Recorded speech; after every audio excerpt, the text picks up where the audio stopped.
Hey, folks, Erick Stakelbeck here. Welcome to the Watchman Newscast live stream. Well, Israel says it has now breached Hamas's defenses in northern Gaza and southern Gaza and is, quote, at the very center of Khan Yunis, which is that major Hamas stronghold in the southern part of Gaza. Clearly, folks, fierce fighting continues. And the IDF said, look, from the outset, the Israel Defense Forces have said, this will not be easy, and it certainly isn't. We've had at least 82 Israeli soldiers killed in these engagements since Israel invaded Gaza to destroy Hamas in the wake of October 7th. Yet some 5,000 at least Hamas terrorists have been killed in these engagements with the IDF, according to the Israel Defense Forces. Now, Hamas reportedly has some 30,000 terrorist foot soldiers at their disposal. 5,000 gone, certainly an achievement by the IDF. But what I'm saying here, folks, is this is not going to be over overnight. Clearly, there's more work to be done. But as I mentioned at the top, encouraging to hear from the Israel Defense Forces Chief of Staff that, look, we're making tremendous progress. We've broken through completely any Hamas defenses or resistance in the north of Gaza and now in the south of Gaza. And we're in the center of Khan Yunis. And folks, that is significant. Number one, because Khan Yunis is the second largest city in Gaza. It's the main power base, command and control for Hamas in the southern part of the Strip. But number two, as we've been discussing here in the newscast over the past several days, Hamas's leadership, and yes, I'm thinking of Yahya Sinwar, the most wanted man in Gaza, number one, and secondly, the leader of Hamas's operations in the Strip. He is reportedly thought to be in Khan Yunis right now, of course, underground in those terror tunnels, in that tunnel network that Hamas has dug under Gaza City and also under Khan Yunis in the south. So the fact that the IDF is in the center of Khan Yunis shows me that, wow, since that truce fell apart, that mini truce, that 7-day ceasefire fell apart last Friday, as a result of Hamas not only launching a rocket barrage at southern and central Israel, but also, I don't know, as a result of the heinous Hamas terror attack in Jerusalem last Thursday, in which 4 Israelis were slaughtered. Yeah, that Hamas attack, Hamas unilaterally broke that truce and broke the ceasefire. And reportedly, one reason is that Hamas doesn't want the evidence of rape of Israeli female hostages to be brought to the world. So they're very reluctant now to release the remaining female hostages, is Hamas, because then these hostages would tell the world that they were raped by these Hamas savages. Not that the UN seems to care very much. Israeli Prime Minister Benjamin Netanyahu talked about this yesterday and said, if it wasn't Israeli Jewish women who were raped and violated, would you care more, UN? And I think, sadly, folks, the answer is yes. Where are all the women's groups right now in terms of the mass rape that took place of Israeli women and young girls on October 7th? I'm not hearing them very much. I'm not hearing them say much about the female hostages that were dragged back into the bowels of hell beneath Gaza by Hamas. The silence is deafening. But nonetheless, the offensive continues. And Yahya Sinwar reportedly hiding in Khan Yunis. Now, Israel, as I mentioned a minute ago, since that mini truce ended last Thursday, hey, folks, in the last 6 days, it's been a lightning advance in the south. I think Hamas was taken aback. Many people, and hey, here in the newscast, we question this as well.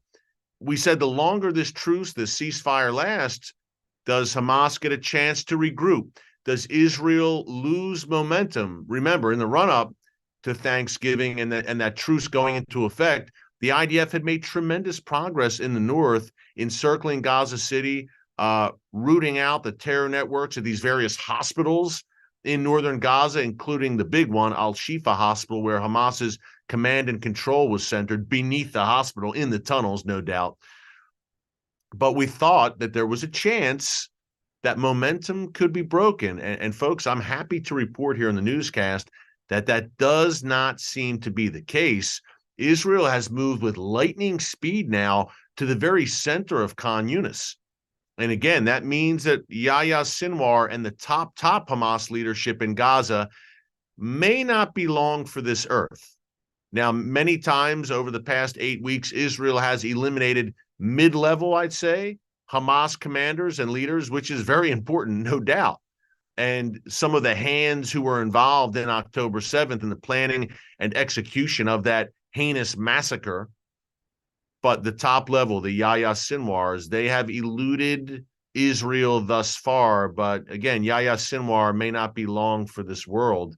And that also applies to Hamas's leadership abroad. And we talked about this on Monday's live stream. By the way, if you miss any of our live streams here in the channel, just go to our homepage there, right under newscast. You can watch every single newscast right here on the channel. Hey, while you're there, if you like what you're hearing, be sure to subscribe and click the notification bell so you get alerts every time a new video is posted. It's hard to believe, but we are fast approaching 1 million subscribers here in the channel by the grace of God. And for such a time as this, and an interesting statistic I've mentioned before, I think it's something like only 72%, or I should say, 72% of our regular viewers, according to analytics, and we've got all those at our fingertips now, are not subscribed to the channel. That's crazy. It's free to subscribe, so we'd love to have you here every day as watchmen and women on the wall, so you never miss a video. And hey, the more people that subscribe and like these videos, the broader the reach with the message of truth, not for our glory or our edification, but for the glory of God Almighty. We believe God has given us this platform, again, for such a time as this, and we want more people to hear a message of biblical truth. This is news from a biblical perspective, proudly and unapologetically. So, Khan Yunis, things ramping up there, and I mentioned the atrocities against women carried out by Hamas on October 7th. We need to get into Hezbollah and some major developments to the north. Major developments. I mean, a stated goal by Israel's defense secretary today that I think you're going to want to know in terms of, it's a preview of what's coming, folks, soon in Lebanon. You ain't seen nothing yet. We've had these border clashes, but a big battle's coming. And Israel confirmed that today. We'll talk about that in a minute, as well as the Houthis, that funny name, there they are again, stirring things up again today in the Red Sea. How long can Israel and the U.S. wait before responding to these constant daily provocations by the Iran-backed Houthis in Yemen?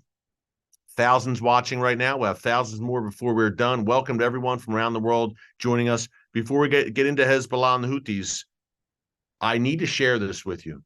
This really drives it home, the stakes and what Israel is up against right now, what Israel's fighting for, how Israel is the first line of defense for Western civilization. And if Israel's the canary in the coal mine, in essence, folks. And if Israel goes down, we all go down. The good news is we've read to the back of the book. That book is the Bible, and we know how this ends. It ain't going to be easy, and it's not going to be pretty, but Israel not only survives, Israel in the end thrives. It prevails, but not without major, major troubles. In fact, we're entering soon, I believe, the time of Jacob's trouble. That's what the Bible calls it. Israel, and you're seeing it right now, will increasingly be at the center of world attention, which makes sense. God said in Deuteronomy that you will be the head, Israel, and not the tail of the nations. This is no surprise that the world has an unhealthy obsession. I mean, the anti-Israel world with the nation of Israel. This tiny nation, the size of the state of New Jersey, is the center of the world's ire and obsession. Why is that? It's not a coincidence, folks. It's because it's God's land, and the haters of Israel are the haters of the God of Israel. And chief among them are Hamas. And John Spencer on Twitter, now known as X, formerly known as Twitter, John Spencer, chair of urban warfare studies at the Institute for the Study of War, based here in the U.S. He watched the other day, folks, that 45-minute video. Have you heard about this? That the IDF, Israel, has put together for journalists and media members and think tank members and all the rest, diplomats, politicians, to view. And what it is a 45-minute compilation of October 7th carnage, butchery and mayhem. It's footage stitched together, again, 45 minutes straight, of taken from Hamas's phones, from their GoPro cameras. It's Hamas's footage, and in Hamas's own words, documenting firsthand on the ground in real time the atrocities that they were committing against Israelis in southern Israel in the midst of this invasion on October 7th. So Israel has put all of this together in 45 minutes, and folks, it shows it all. It shows the beheadings, families being butchered, fathers in front of their children, children in front of their parents, elderly being slaughtered, people being dragged into captivity, and Hamas gleefully doing this all. It shows it all, 45 minutes. John Spencer, who I mentioned, watched this video. Here's what he wrote on X. To give you an idea of what Israel, this demonic death cult that Israel is fighting right now, that hates everyone watching this live stream right now. Don't fool yourself. Israel's enemies are your enemies. Don't kid yourself. He said, I've seen my share of evil firsthand around the world in wars in the Middle East, Ukraine, etc. He says, I've seen heinous cruelty, dehumanization, mutilations. I've looked evil men in the eye, but I've never seen so many evil men, hundreds, thousands of them, show such joy in committing their acts as he saw on October 7th. Hundreds, even thousands of pure evil walking demons. The glee that they committed these acts, butchering little kids, killing little babies, toddlers, murdering their parents in front of them, rape, pillage, the sheer joy and glee that they had. Folks, that is beyond sick. It can only be described as demonic. And that has been a strain. Everyone I've talked to in Israel who knows what happened, who has seen the footage, who was there, says the same thing. The absolute glee that these Hamas demons carried out these acts with. It was exhilarating for them. They loved it. This was the greatest event of their lives, and they were reveling in it, killing little kids. Folks, this is an evil that needs to be crushed decisively, once and for all. This is pure, unadulterated, demonic evil. That's what Israel is fighting right now. And yet we have yesterday on Capitol Hill testimony before Congress by the presidents of MIT, Harvard, and the University of Pennsylvania, arguably the three most distinguished universities in the United States. And the three of them could not categorically say. They were being grilled by Elise Stefanik, a congresswoman from New York. She was saying, look, when people call for genocide against the Jews, do you consider that basically a no-go on your campus? Is that acceptable? And all three of them could not offer a straight answer. Calling for the destruction of Israel and the genocide of the Jewish people is acceptable as long as it doesn't graduate into actual violence. That was the message. Calling for the destruction of Israel and the genocide of the Jewish people, it depends on the context as to whether that violates the code of conduct at Harvard, Penn, and MIT. They literally said this as they're testifying before Congress in front of the eyes of the world. It depends on the context as to whether that's acceptable, calling for genocide against the Jews. Hey, folks, guess what? You live in times right now that the prophet Isaiah described very accurately. He said, woe to those who call good evil and evil good. Tell me that ain't 2023 about to hit 2024.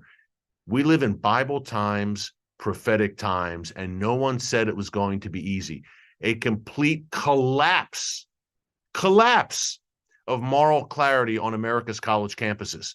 These are the leading lights, the great beacons of learning in the United States, Harvard, MIT, and Penn in my hometown of Philadelphia, University of Pennsylvania. And their presidents can't say that calling for genocide and the destruction of Israel is an outright violation of their codes of conduct at those schools. Folks, what can you say? I would say, well, I watch it and I'm speechless, but I'm not surprised. I'm not speechless, clearly. I'm here with you. But is anyone really surprised by this who's watching right now? You're not. The watchmen and women on the wall who are watching me right now, who join us on a daily basis here on the Watchmen, you know we live in perilous times. You know we live in morally relativistic times where people have just given themselves over to evil. And I'd go a step further and say, in a biblical sense, giving themselves over to what God calls giving themselves over to a reprobate mind, where we have people now who are openly reveling and celebrating and embracing Hamas, who represent absolutely the worst of humanity. They're inhuman. That behavior is complete animalistic savagery. There's no words to describe it. We've used every adjective. And yet you have college campuses and college presidents who say, well, defending that behavior, as long as it doesn't descend into physical violence, it depends on the context.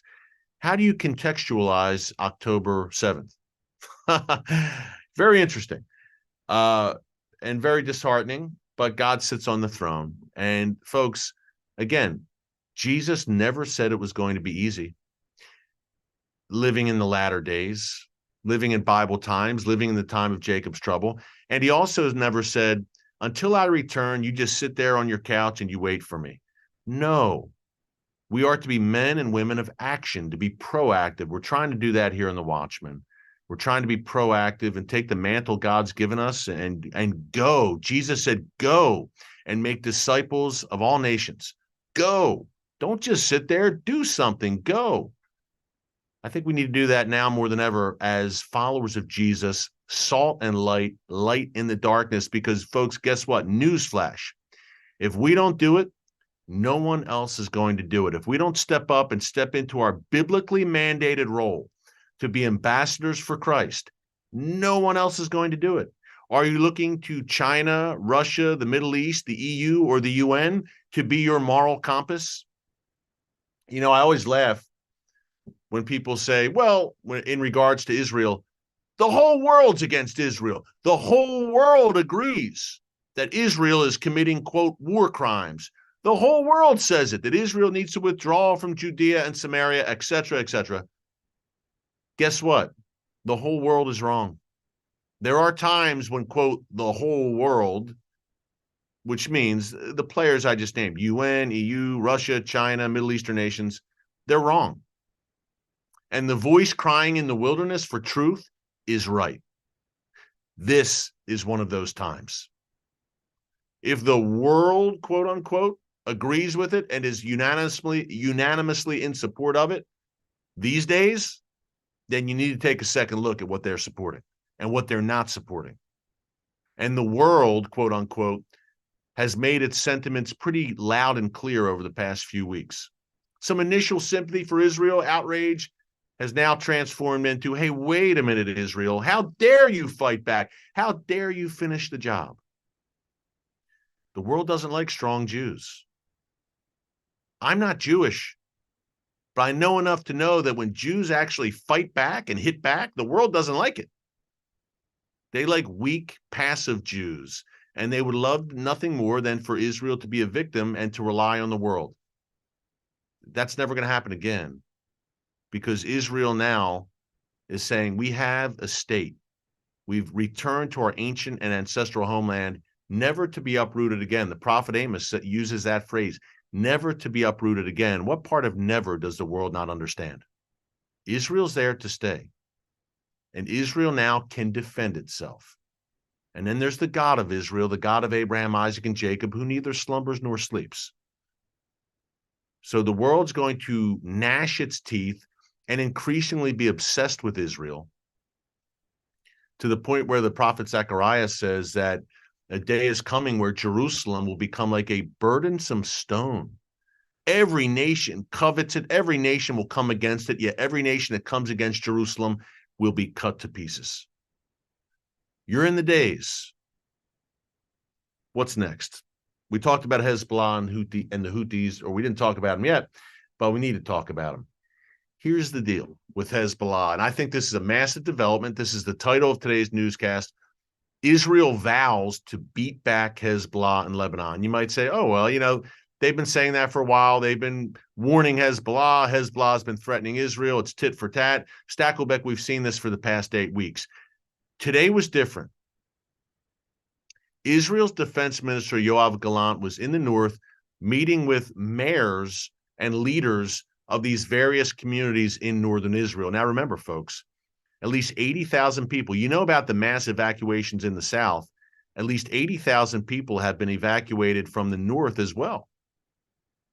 Over 30 communities in northern Israel near that Lebanon border.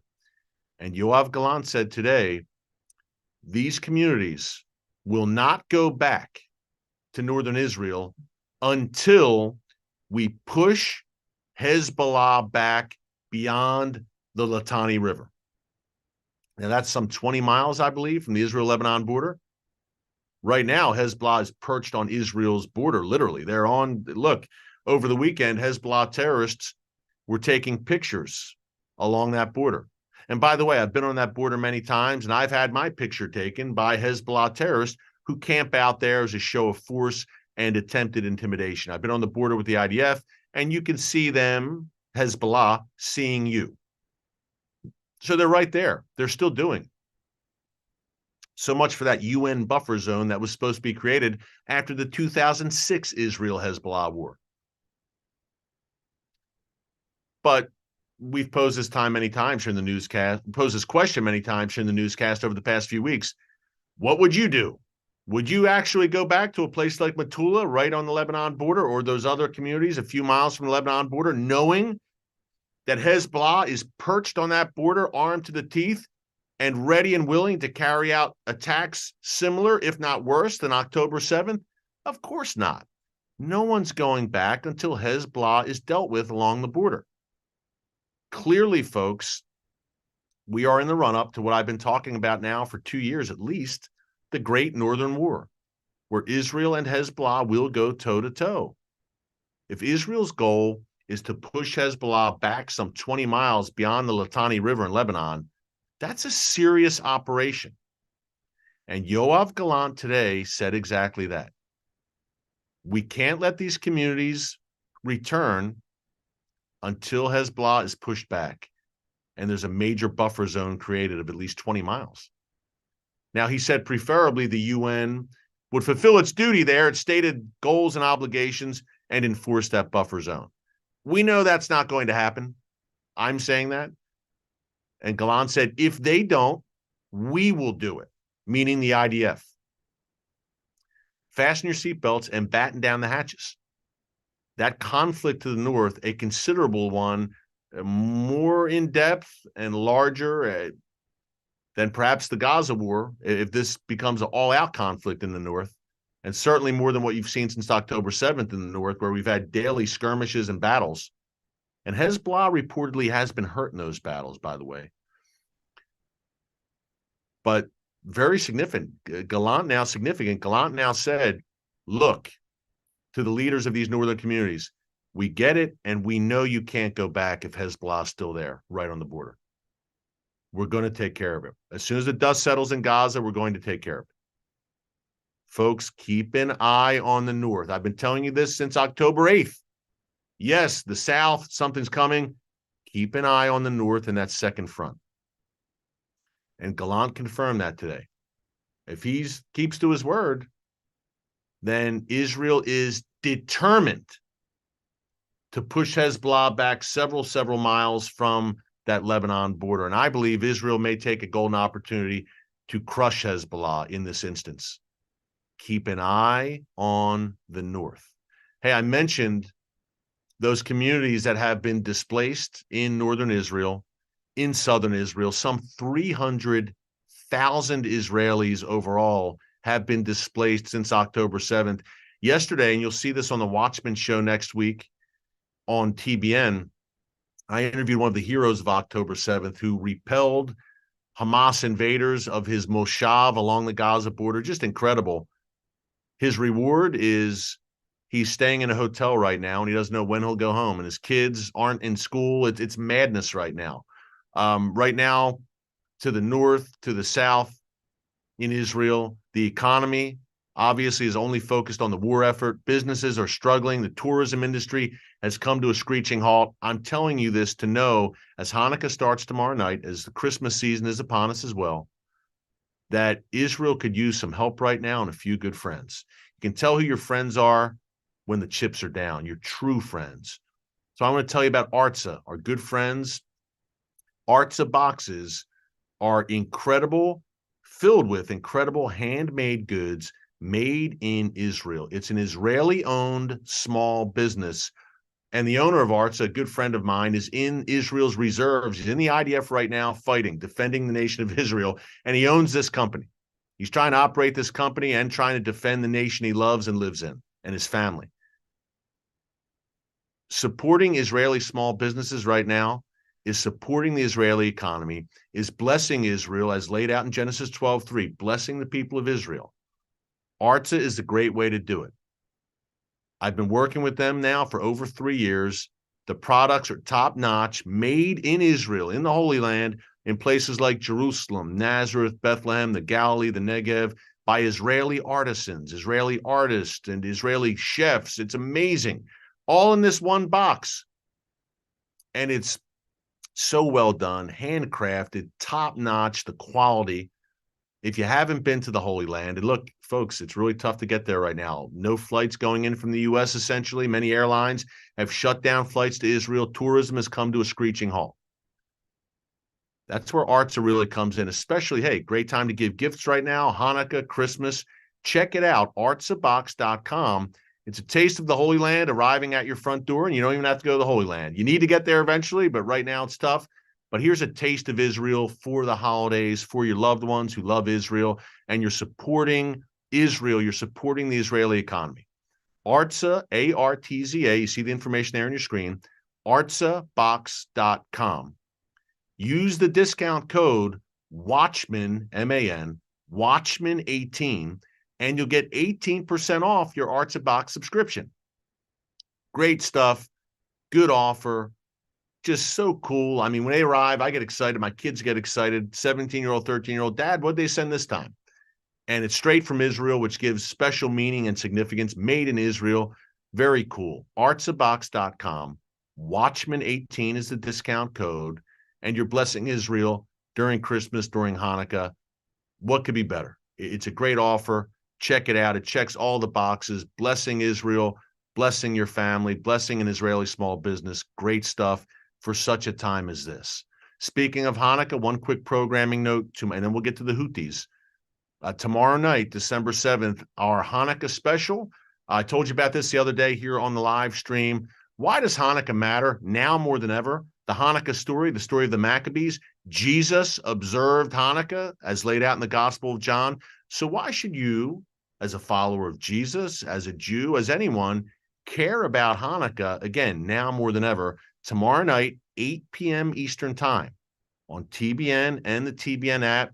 We will go on the ground to the hometown of the Maccabees to hear the Hanukkah story, why it's so significant, not only for Jews, but for Christians. Here's a sneak peek at the trailer and what you can expect. Why does Hanukkah matter, not only for the Jewish people, but for Christians? And why did Jesus celebrate this ancient holiday? Join me on December 7th for a Hanukkah special featuring Rabbi Jason Sobel, Dennis Prager, and more as we commemorate the miraculous Hanukkah story and the triumph of light over darkness. In the midst of Israel's current struggle against evil forces, it's a message that's needed now more than ever, only on TBN.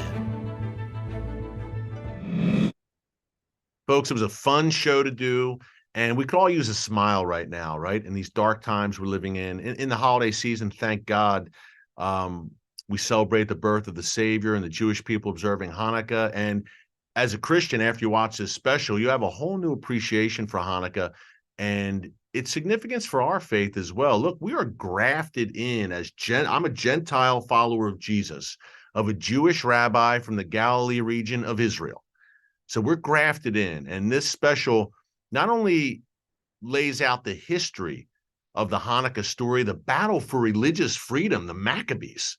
Tell me that's not relevant today against pagan and atheistic, militant, secular forces, but also the spiritual significance. Why did Jesus go to Jerusalem to observe Hanukkah?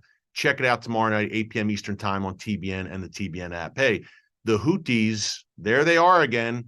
People kind of want to say, well, they have a funny name and scoff. Again, today, the Houthis launched a drone in the direction of Israel. Again, it was shot down by a U.S. destroyer, the USS Mason in the Red Sea. This is becoming, folks, a daily thing. And we talk about two fronts, Gaza and Hezbollah. Yemen is now a legitimate third front. In the Iranian Ring of Fire, which was unleashed on Israel on October 7th. And I believe we are at the point where Israel and the United States or need to do something about it. The other day, the Houthis targeted 3 separate commercial ships in the Red Sea.